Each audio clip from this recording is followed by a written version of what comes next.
hey there, Mama, and welcome back to the Moms Overcoming Overwhelm podcast, episode number 182. I'm Emily McDermott, and I'm here beside you on this journey as we work together to declutter your home, head, and heart. One of the things that has been the biggest game changer for me and my decluttering and simplifying journey is looking at the areas in my life where I can reduce decision fatigue. And if you've heard of decision fatigue, it is the deteriorating quality of decisions over a period of time.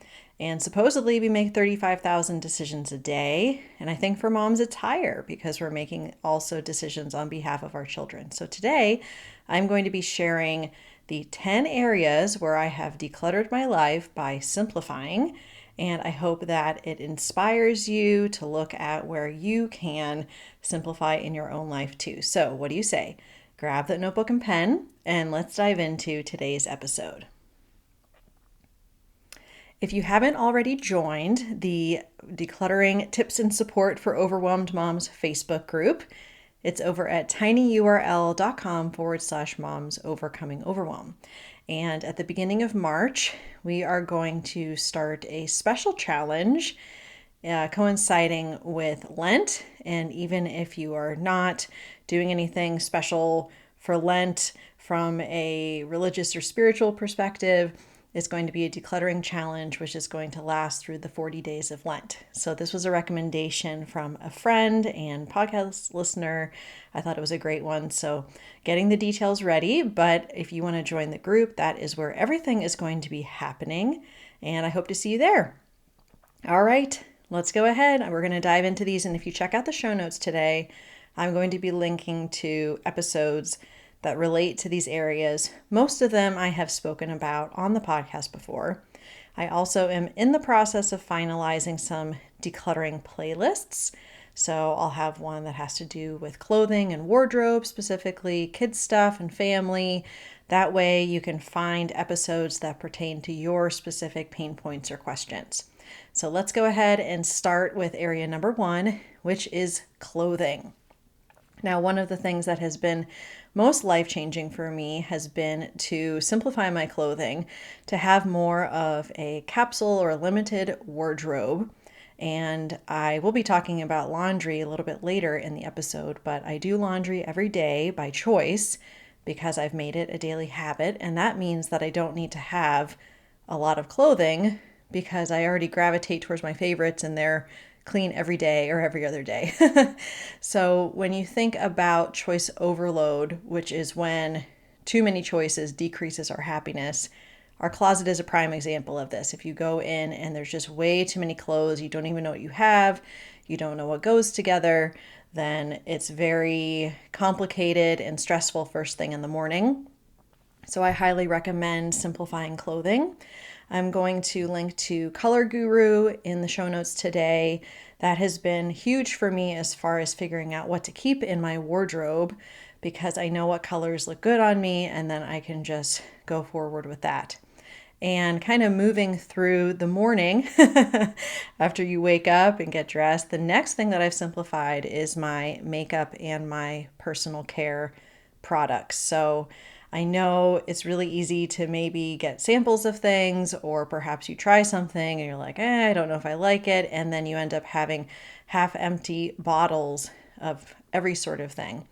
And I've really streamlined, especially using Color Guru for the coloring for my makeup, but also for my personal care products, like for my shampoo and conditioner and hair stuff, just that I know the few things that work for me. And those are the only things that are in the shower.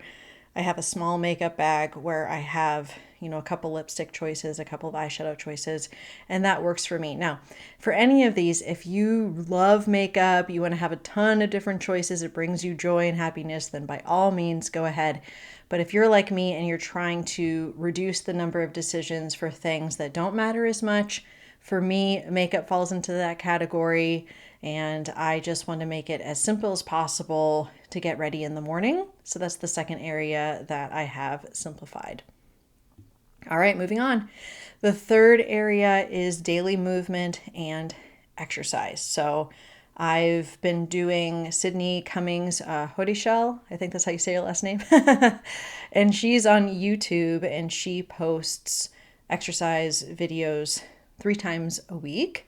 And I just know that that's what I'm going to do. It's primarily strength training with some cardio. And then on Fridays, I have my fun Zumba class. So because I already know what's happening, it's just a matter of getting my workout clothes on first thing in the morning. I've been experimenting with exercising for 30 minutes before the kids go to school, with the exception of the day for my Zumba class. And it just really works for me because putting my clothes out, my workout clothes the night before, it's not a decision. I just know that I'm going to be working out. This is happening. And it really improves my mental and emotional health when I do that. So that's something I simplified. And again, for all of these, it may just be that you simplify it for a season. You don't have to do something forever, but maybe looking at a season of a couple months and saying, okay, in order to simplify, I'm going to experiment with limiting my choices with some of these things.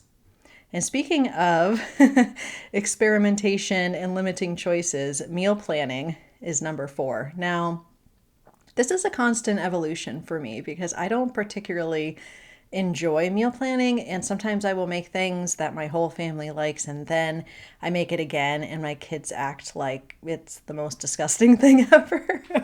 Has that ever happened to you? So you think like, oh, I've got a winner, and then you make it again and they're like, I don't know. So I do use AnyList. It is the program that helps me the most. I have a list of my favorites, things I get at the grocery store or a Costco almost every time.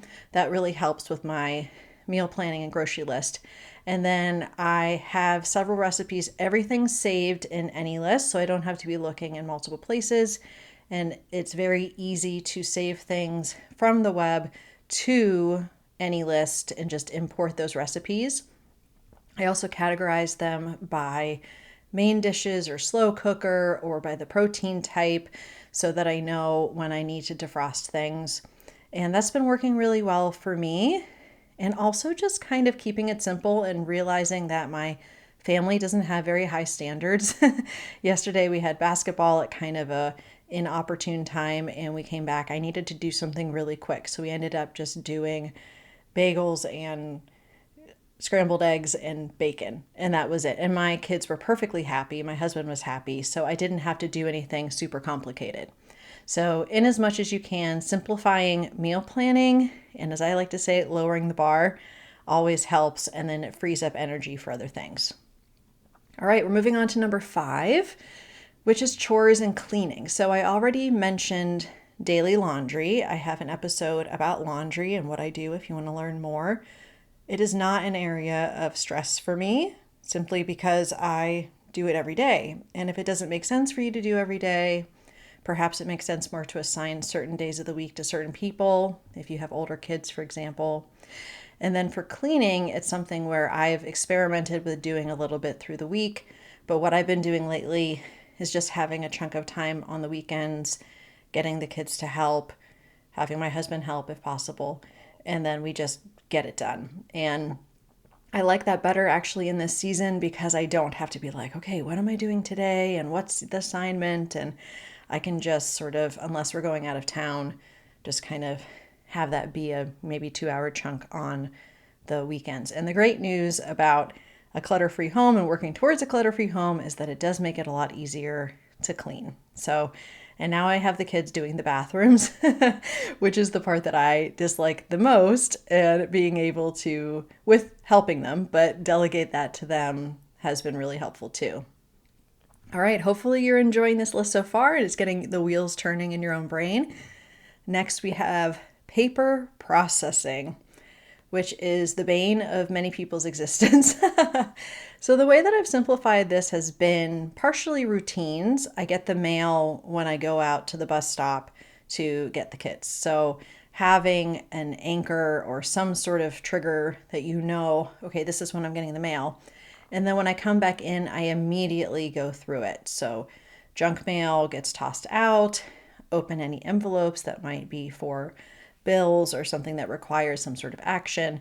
And then I have that physical inbox tray in the kitchen where it stays until the evening. Similarly, when my kids come home, take everything out of the backpacks. Okay, if it's like a random worksheet, we're just going to toss that. If it's anything that requires action, or we just want to find out more about the assignment that they did or the project, then it will go in my inbox. And oftentimes, because it's in the kitchen, it lends itself well to conversation during dinner because we can ask them about the projects that they did in school and actually look at them. And then after they go to bed is when I'm reviewing that paper, if any action needs to be taken, putting dates on the calendar, doing any scanning, and so forth. And sometimes I don't do it every day, but usually it's every couple days just because I don't want the paper to be backing up. And if you do a physical inbox, you can use the top of that inbox as a natural boundary for when it's time to take a look at everything. So that would be a good reminder. All right, number 7, moving right along, is electronic life. The digital clutter is the most challenging for me, I will say, but there are some things I've done to simplify that have been really helpful. First of all, I am ruthless about unsubscribing to emails. I was traveling recently, and in order to join the Wi-Fi in the airport, you had to give your email address. So naturally, I got an email from the airport the other day.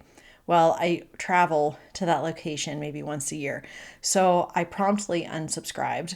And a lot of times that seems like a lot of work, but the good news is, at least in Gmail, at the top of the email, it usually has a link for you to unsubscribe right away, so that make it easy for you. You don't have to search for that unsubscribe link.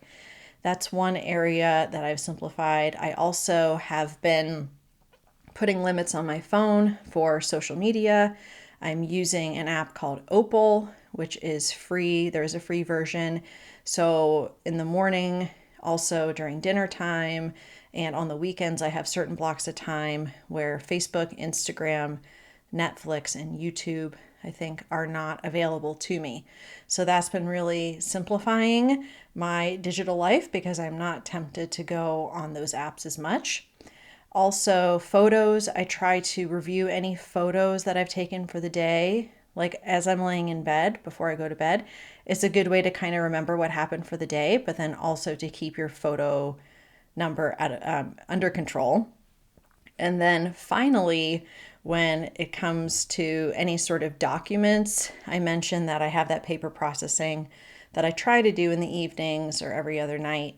And then I just use Apple Notes to store that, or perhaps just doing it in folders on my actual computer. And we're going to have an upcoming guest talking all about digital organization where you can learn a bit more. Okay, we're already at number 8. And we are moving on to kids' stuff. And I know that's a very broad category. That can be toys, that can be books, clothing, all sorts of stuff, right?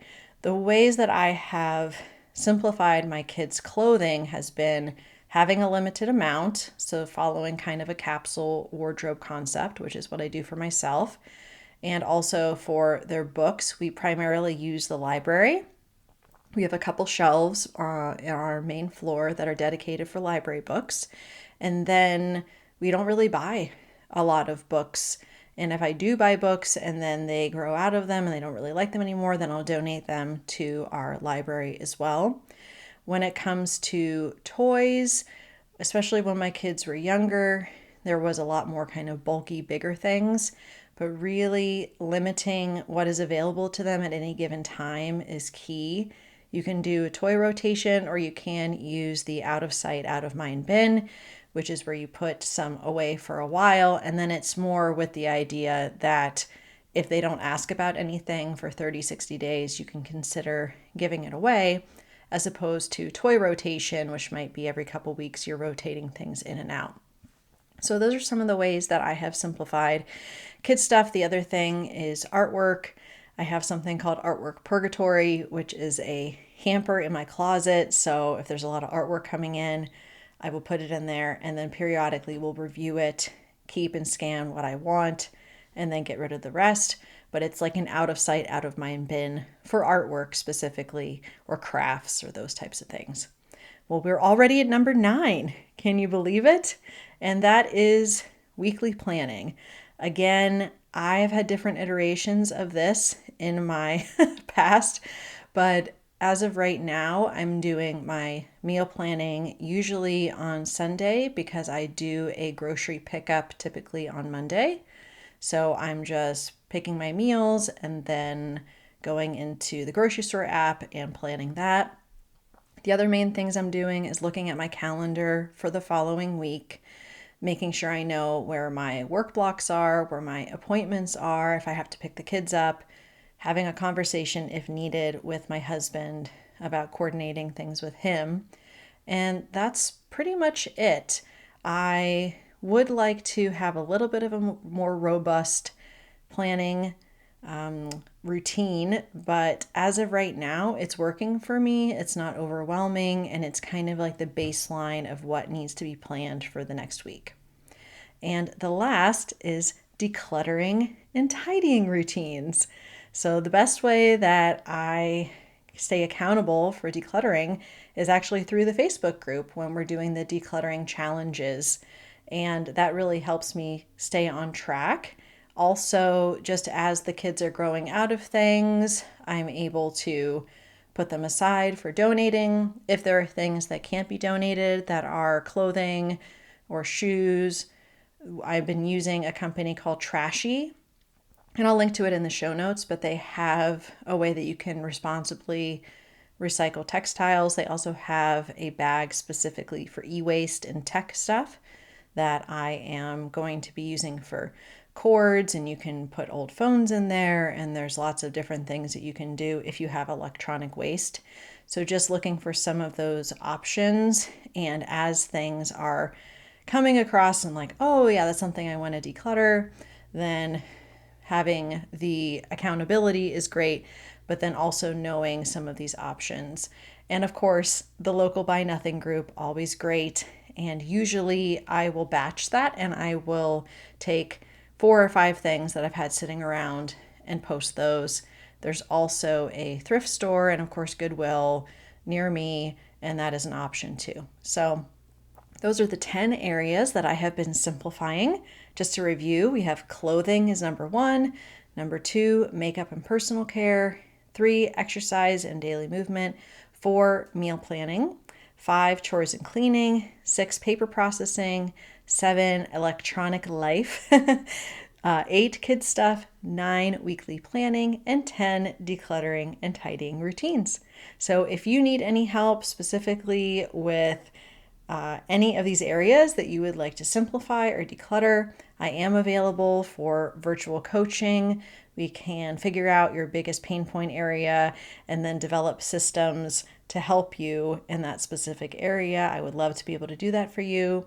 And you can find out more at simplebyemmy.com/coaching. And you can always email me at info@simplebyemmy.com if you have any questions or want to learn more.